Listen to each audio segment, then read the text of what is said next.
Bendiciones, hermanos, le damos gracias al Señor nuevamente por la oportunidad que nos concede. Y en esta ocasión vamos a hablar de un aspecto sumamente interesante en este periodo navideño. Lo hemos evaluado a través de la escritura, lo hemos leído, pero siempre es bueno traerlo a la memoria.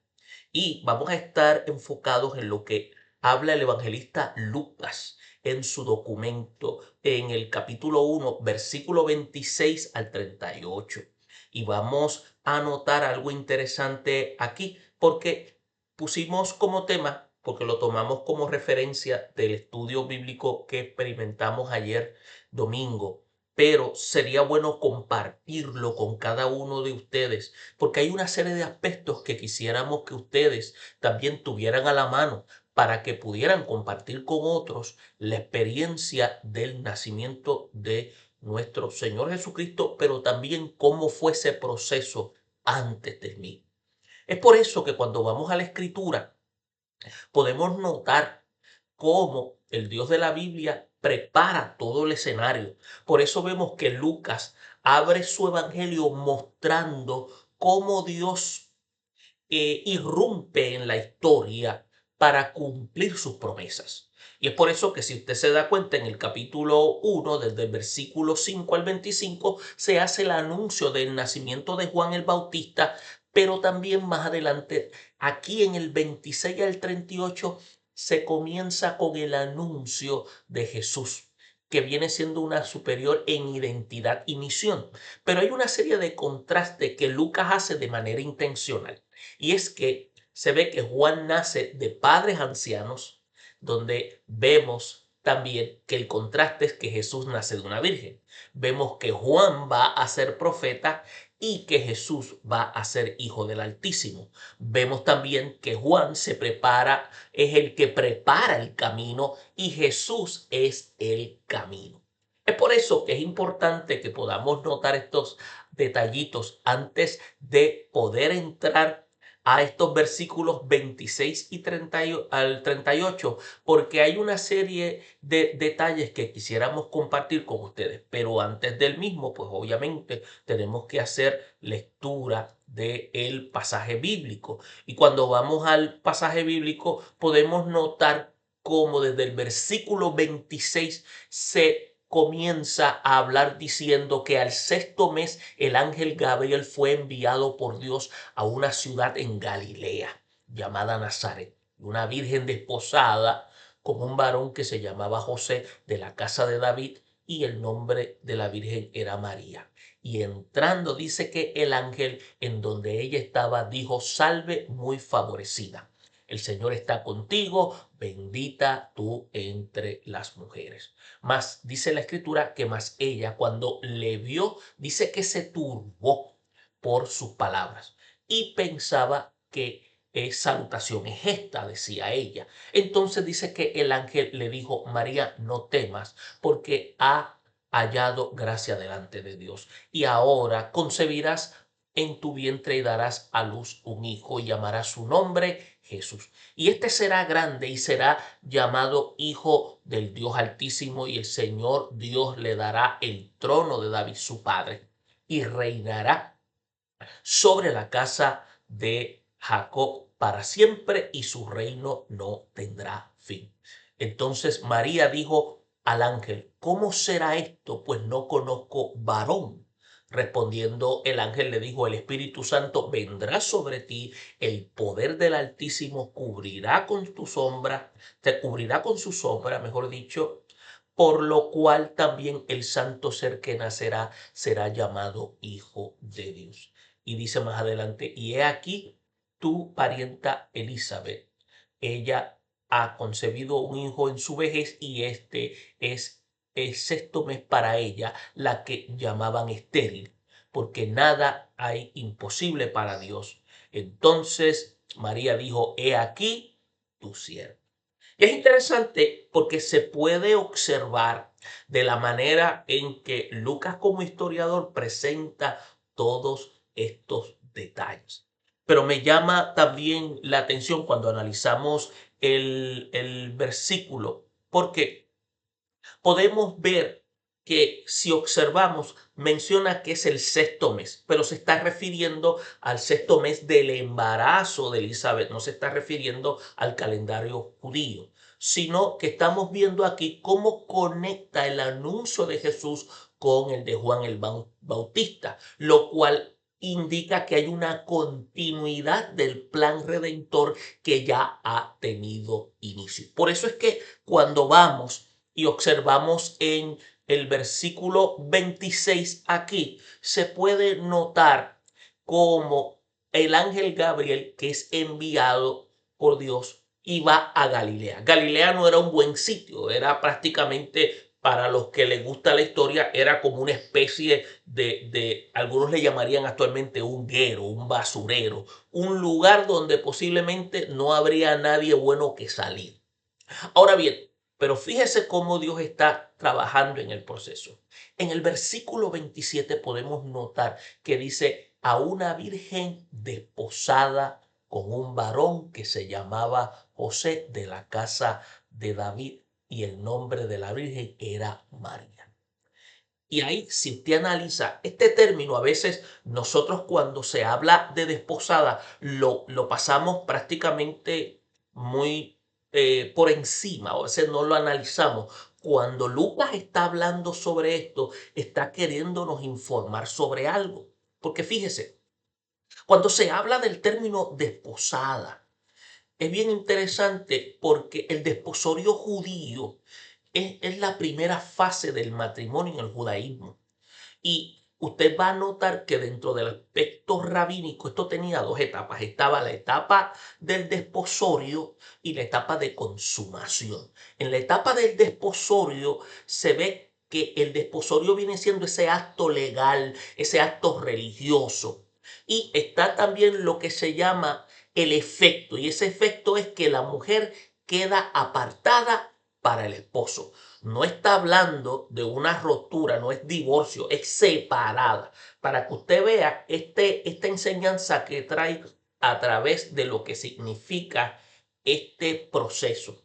Por eso es que la otra etapa viene siendo la consumación, que viene siendo el inicio de la vida en común. Por eso es que el esposo lleva a la esposa a su casa, es donde comienza la vida normal. Ahora, ¿qué ocurría en el desposorio? Hay una especie de contrato matrimonial, es lo que se llama en el hebreo antiguo ese ketubá. En el hebreo, este término de desposorio le llamaban erusin o kidushin, pero también la consumación se le llamaba niusin. Ahora, ¿por qué le menciono esto? Porque estas palabras son ricas en contenido. Entonces, si usted se da cuenta que ocurría en el desposorio, ocurría lo siguiente, era un contrato matrimonial. Entonces, ahí era donde estaban las obligaciones del esposo, estaba la protección económica para la esposa, era lo que se llamaba era un documento que legitimizaba y no era algo meramente simbólico. Es para que nosotros entendamos cuál era la importancia del proceso. Entonces, dentro de eso estaba la entrega de un precio nupcial, es lo que le llamaban ellos el mojar. Más adelante eso le llamaban también, si no me equivoco, eso le llamaban un dote o en el que tú vas. Entonces, ¿qué sucede? No era una compra, era una compensación a la familia de la esposa, de la futura esposa, y era una garantía de responsabilidad. Como también había un reconocimiento del valor de la mujer. También en esta fase estaba una fórmula de consagración, porque el esposo decía algo equivalente a la mujer. Le decía, tú quedas consagrada para mí. Escuche estos términos, consagrada, separada. Entonces, con esto la mujer quedaba apartada para el esposo. Y es importante porque esto no simplemente se quedaba en palabras, habían testigos en el proceso. Dos testigos validaban el acto. Entonces, sin los testigos no había matrimonio. Por eso es que usted puede notar que habían unos efectos en el desposorio. Y usted puede ver que aquí está lo más sorprendente, porque la pareja ya era legalmente marido y mujer. Pero si el hombre moría, escuche bien, en este proceso, la mujer quedaba viuda, obviamente. Y aunque no hubiera convivido, ya había un acuerdo legal en la primera etapa. Entonces, para poder romper el desposorio, porque esto es lo que se llaman las consecuencias en una situación, se necesitaba un divorcio formal. O sea, por eso es que se pedía un get. Eso se llama en hebreo un get, una carta de divorcio. Entonces, ellos no vivían todavía. Entonces, no había tampoco lo que se llamaba intimidad hasta la fase de la consumación, lo que llaman ellos el nisuin. Ahora, ¿qué sucede? Si usted está dándose cuenta, está observando cómo esto explica la situación de José y María y que ellos estaban desposados, pero aún no vivían juntos. Al ella recibir la visita del ángel Gabriel para darle este anuncio, como estamos leyendo, estamos notando que comienza en la mente de esta joven a correr porque es la parte normal y natural. Ahora, hay otro aspecto que debemos conocer y es que hay un tiempo de espera en ese proceso de desposorio. Si era virgen, ella tenía que esperar un año. En el caso de María, había que esperar un año. Si era viuda, el proceso era de 30 días. Entonces, durante ese tiempo, ¿qué ocurría? Ahí era donde el hombre, el esposo legal, preparaba la casa donde ellos iban a estar viviendo. Y la esposa era que comenzaba a prepararse para su nuevo rol como esposa. Y la familia era la que organizaba la celebración. Y entonces, si usted se da cuenta, algunos preguntan, pero ¿cuál es el significado teológico que tiene este desposorio? Miren, hay un significado teológico. O sea, Dios no deja esto, como diríamos, en el aire. ¿Por qué? Porque el desposorio lo que hacía era lo siguiente: protegía a la mujer, formalizaba lo que podríamos llamar la responsabilidad del hombre, como también daba estabilidad a las familias. ¿Por qué? Porque había una seguridad, había un hombre que estaba comprometido. Entonces, esto tenía un fuerte sentido, escuche bien, de santidad. Acuérdense que le dice, tú quedas separada para mí. Entonces, la mujer quedaba apartada para un solo hombre. Si usted se da cuenta, es como ahí en ese proceso de desposorio también se lleva a cabo ese concepto de la monogamia, la práctica para mantenerse fiel con una sola mujer. Por eso es que en la tradición profética se ve cómo Dios presenta, cómo Dios está presentando a través de esto, Él como el esposo de Israel. Y usa un lenguaje del desposorio para hablar de fidelidad y pacto. ¿Se da cuenta lo que eso significa? Por la cual Lucas utiliza el término. Y a veces nosotros lo decimos, pero no lo entendemos. Entonces, si nos damos cuenta, hay una serie de aspectos sumamente importantes en ellos. Entonces, habían razones por la cual a veces una situación podía anular esa primera etapa, pero tenían que haber situaciones que en realidad demostraran que había algo que generara un estado de indecencia. Y como no había, como diríamos por ahí, eh, algo específico, cuando la palabra en el Antiguo Testamento utiliza hubiese algo indecente, ahí es donde, como no especifica que, surgen escuelas de interpretación, como la escuela de Shammai, la escuela de Gilel, incluso la escuela de Akiva. Entonces, la escuela de Shammai era la más estricta. Entonces, quería decir que tenía que haber algo contundente, algo deshonroso para que hubiese una carta. La escuela de Gileo prácticamente era más flexible. Ahí es que usted entonces se daba cuenta que a veces por alguna insignificancia se pedía carta de divorcio.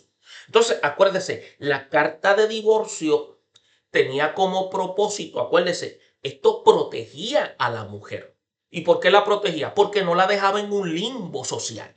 Como también esto formalizaba la responsabilidad del hombre al dar un documento diciendo que entonces él ya no quería estar en esa relación y lo hacía mediante el documento. Por eso es que es importante que entendamos este aspecto. ¿Y por qué me detengo aquí? Para que podamos comprender por qué Lucas utiliza esa expresión. Ahora, yo espero que por lo menos hayan tenido una idea y si tienen alguna pregunta me pueden enviar un mensaje y le podemos dar más detalle. Por eso es que aquí podemos notar que cuando habla de desposada, fíjese, ya explicamos esa parte, pero fíjese, nos llama la atención algo. Dice que en el versículo 28 dice que entrando en el ángel en donde ella estaba, dijo, salve muy favorecida. El Señor está contigo, bendita tú entre las mujeres. No le dijo shalom, porque ese es el saludo formal. Cuando se dirige de esa manera, es asombro para ella. ¿Y usted sabe por qué? Porque esta expresión salve indica de que hay una misión que cumplir. Ella se está dando cuenta que esta visita no es una visita común, es una visita divina. Entonces, cuando ella vio esta manifestación, se turba por sus palabras. ¿Por qué se turba? Porque lo común es que le dijeran shalom. Entonces ella pensaba, ¿qué salutación es esta? No es que no la conocía, es que esa salutación prácticamente se le da a personas para que ejerzan una función de carácter divino porque Dios los llama a hacer algo. Entonces, ¿qué sucede? Cuando usted observa, se da cuenta que el ángel le dice que no tema porque ella ha hallado gracia delante de Dios. Entonces, usted empieza a analizar, quiere decir que ella tenía características de esa virtuosidad y cumplía con los requisitos pasados por Dios para cumplir esa tarea. Por eso es que entonces ahí en los versículos 31 le dice, y vas a concebir en tu vientre y darás a luz un hijo. Y esto es interesante porque ahí es donde el ángel le dice y llamará su nombre Jesús. Este aspecto es importante. ¿Por qué lo mencionamos? Lo mencionamos en todo el sentido para que usted y yo podamos entender ahora todo lo que está queriendo expresar Lucas. Porque fíjese, menciona el sexto mes, que hay un anuncio de conexión o de continuidad con el plan redentor. El ángel Gabriel es el que es enviado donde está indicándose aquí. Lucas está diciendo que la iniciativa viene de Dios y que aquí estamos viendo que el proceso de la encarnación no nace de la voluntad humana. Cuando usted observa el versículo 27, dice que hay una virgen, dice que se llama María.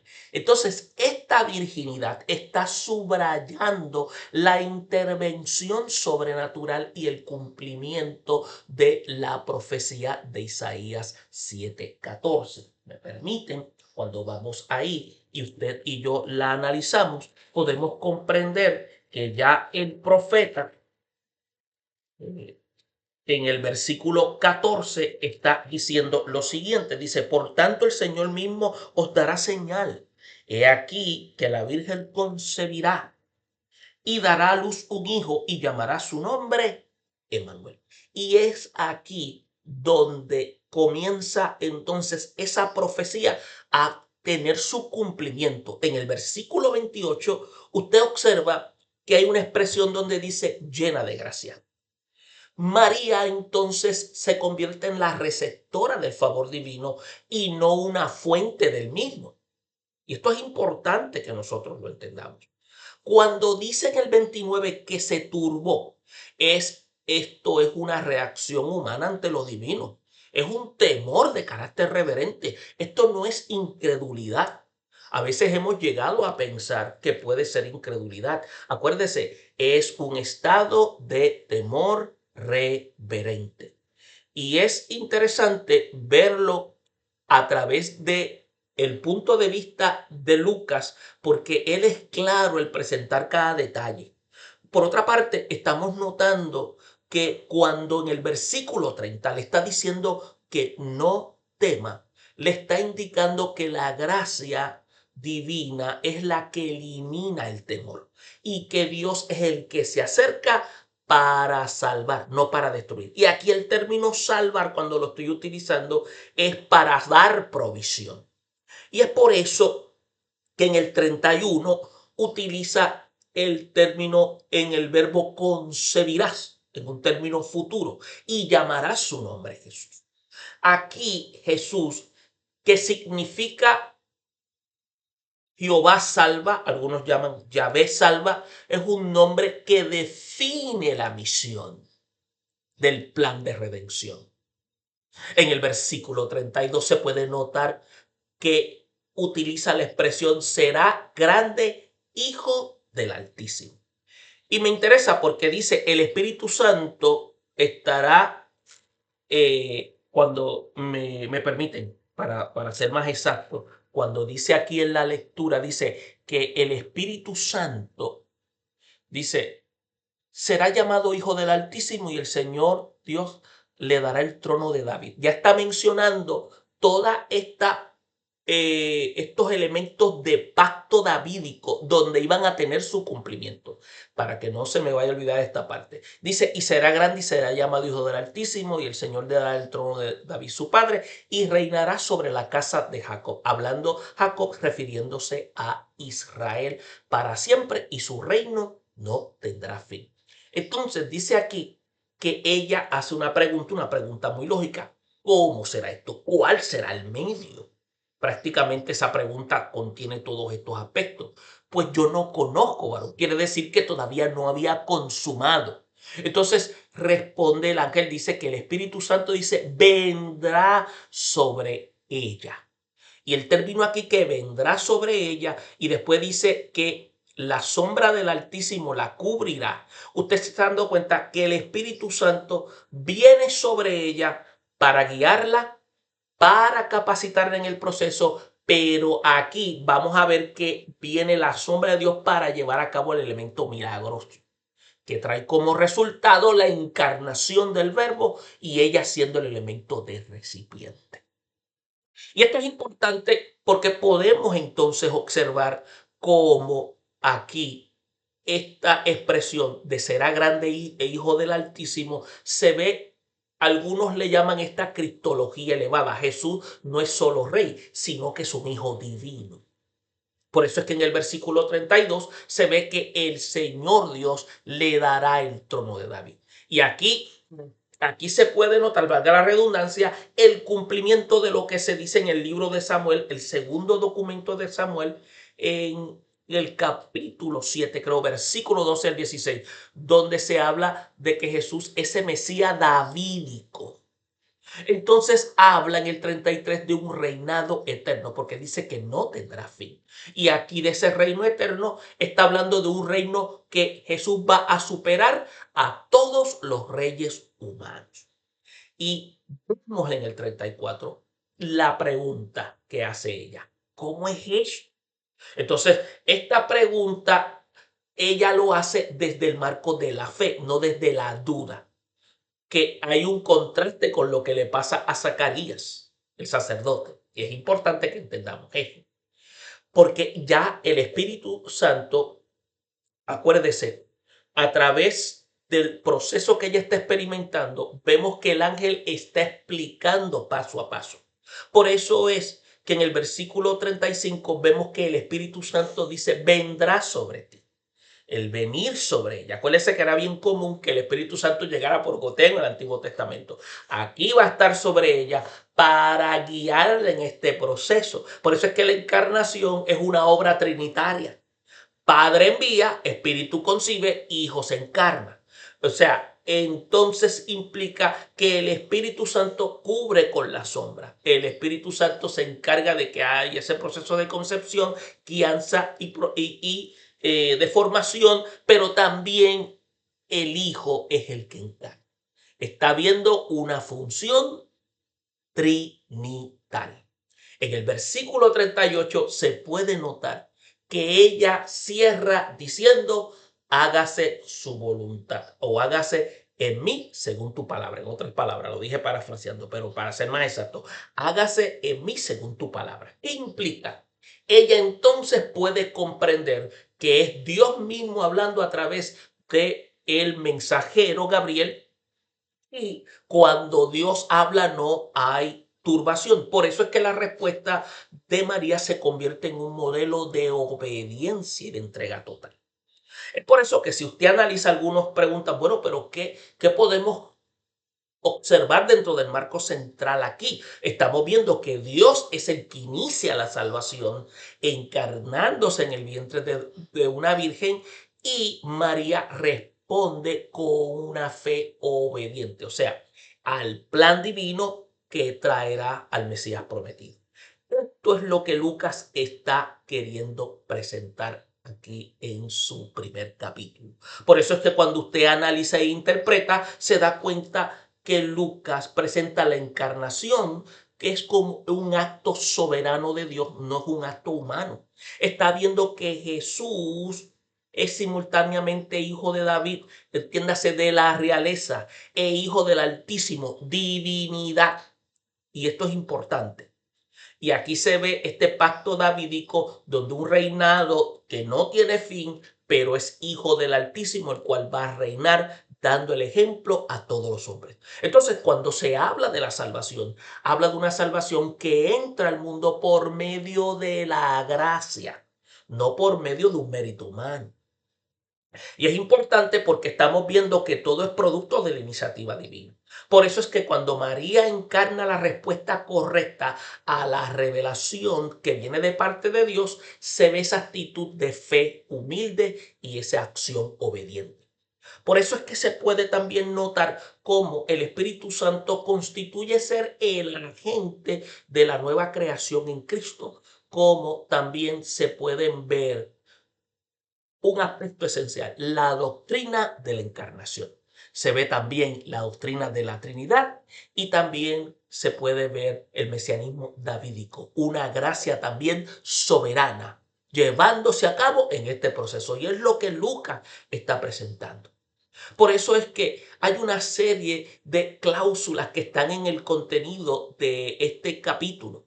Porque usted puede ver que desde el 26 al 38 hay expresiones tales como Dios envió al ángel, concebirás en el vientre, será grande y será llamado Hijo del Altísimo, su reino no tendrá fin, hágase en mí según tu palabra. Y esto son lo que se llaman una serie de señalamientos, lo cual está indicando que ya la obra de Dios está en su proceso de consumación. Entonces, esto tiene unos causales, porque inicia con una razón, porque has hallado gracia delante de Dios, le dice el ángel. Entonces, hay otra que es de carácter final, para que el santo que nacerá sea llamado Hijo de Dios. Usted se está dando cuenta, o sea, Dios todo lo tiene de manera orquestada y de manera sistematizada. Entonces, hay uno de carácter temporal. ¿Por qué? Cuando oyó el saludo. O sea, oye el saludo, pero entonces viene ese proceso de explicación para dejarle saber cuál era esa salutación y cuál era el propósito de la misma. Por eso se puede notar un aspecto implícito de parte de ella. Cuando dice, ¿cómo será esto? Pues no conozco, varón. Y entonces se hace este aspecto de reacción de parte de ella porque es una reacción muy humana y natural. Si usted lo compara, es como a la parienta Elizabeth en el 36. Y hay una parte que es concesiva, que es a pesar de la vejez, se está viendo la mano de Dios operando en el proceso. ¿Qué nosotros podemos decir? Podemos decir que dado a que Dios ha iniciado la salvación mediante la encarnación del Hijo por la obra del Espíritu Santo, nosotros debemos entonces responder como lo hizo también María. ¿Y cómo lo hizo ella? Con fe obediente, sometiendo nuestra vida al propósito divino. Por eso es que cuando observamos esta historia que es expresa Lucas aquí. Estamos viendo, número uno, cómo Dios toma la iniciativa, porque la salvación no comienza en nosotros, comienza en Dios. Vivimos agradecidos y nosotros no somos autosuficientes. Estamos viendo también que María no entendió todo, pero obedeció. Por eso es que la fe no exige control, la fe lo que exige es confianza. Eso es lo que se llama que la gracia nos está llamando a obedecer. Por otra parte, usted puede notar que vemos que así como formó a Cristo en María, forma a Cristo en nosotros, como dijo el apóstol Pablo en la carta a los Gálatas en el capítulo 4, versículo 19. ¿Qué es lo que significa esto? Y se implica como el Espíritu Santo continúa esa obra en el ser humano. Entonces hay algo interesante. El anuncio a María lo que trae es un recordatorio que Dios actúa más allá de lo natural. ¿Por qué? Porque nada es imposible para Dios. Y vemos algo interesante. Vemos también lo que se conoce como que Él es el Rey eterno y nuestra vida debe alinearse con su reino. Y esto es lo que se conoce como identidad de Jesús, que define nuestra misión. Nosotros tenemos una misión actualmente. Por eso es que usted puede ver también a través de lo que Lucas está presentando, cómo aquí María como recipiente no era poderosa, no era influyente, estaba disponible. Dios usa a los humildes. Y en el otro aspecto es Dios entra en lo humano para redimirlo todo. Por eso es que esto es lo que se llama la encarnación que transforma nuestra visión del cuerpo y de historia. Mire, encerrarlo aquí, porque yo creo que ya hemos hablado bastante, llevamos ya casi 35 minutos. Cuando usted analice estos versículos 26 al 38, se nos está presentando uno de los mayores desafíos de la vida cristiana.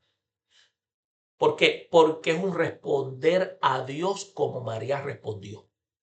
Ella no lo entendió todo, acuérdese. Ella no tenía todas las respuestas. Y es una reacción muy humana y natural ante situaciones que son de carácter imposible. Pero cuando Dios habló a ella, María eligió confiar. Por eso es que ella utiliza la expresión hágase según tu palabra. No fue una frase que sea bonita, sino esto es una demostración de entrega y una entrega total que transforma la historia, porque se va a llevar a cabo lo que ya se había ya indicado desde Génesis, aquella que iba entonces a pisotear la cabeza de la serpiente. Entonces vemos aquí que hay un desafío para nosotros y ese desafío es similar al de María. Dios continúa llamando, continúa guiando, continúa confrontándonos y enviándonos, pero muchas ocasiones nosotros respondemos con excusas, respondemos con miedo o necesidad de control. Entonces, María nos está indicando aquí que nos señala que nuestra fe debe ser auténtica. Y la fe auténtica no exige, sino que obedece. Por eso es que hay unas garantías. Y entonces estamos viendo que no se trata de comprender cada detalle, sino creer que para Dios nada es imposible. Por eso el desafío es permitir que Dios forme en Cristo en la vida de nosotros, como se formó en la vida de ella. Es rendir nuestros planes, rendir nuestros temores y limitaciones para abrazar el propósito divino. Y es por eso que debemos verlo dentro de esa perspectiva. Y cuando lo vemos dentro de esa perspectiva, podemos entonces captar algo interesante. Podemos ver cómo de la misma manera que ella estaba dispuesta, es decir, rendir nuestros planes, temores, limitaciones para abrazar el propósito divino. Es decirle a Dios, estoy aquí, úsame aunque no entiendo todo lo que está ocurriendo. Entonces la pregunta no es si Dios quiere obrar en nuestra vida, es si nosotros estamos dispuestos a responder de la misma manera que lo hizo María, con humildad, con valentía, con obediencia radical, porque ese es el desafío que transforma el destino para aquellos que no han conocido al Dios verdadero. Y esto es importante. Quería señalarles también algo con relación al desposorio para que ustedes vean más o menos cómo era más o menos un elemento de proceso. Nos imaginamos que debería haber sido algo así, ¿no? Como ellos, y ahí se le decía a ella, quedas ahora separada para mí, un representativo de vida de santidad en términos teológicos. Esperamos que esta información sea de ayuda y que sobre todo usted la pueda utilizar para compartirla con otros, ya sea a través de un estudio, pero sobre todo en este periodo navideño entendamos todo ese concepto de lo que la palabra nos enseña del nacimiento de nuestro Señor Jesús para llevar a cabo su obra redentora y cómo María como recipiente se dejó utilizar a pesar de que no comprendía todo el proceso. Bendiciones a todos y hasta la próxima y feliz Navidad.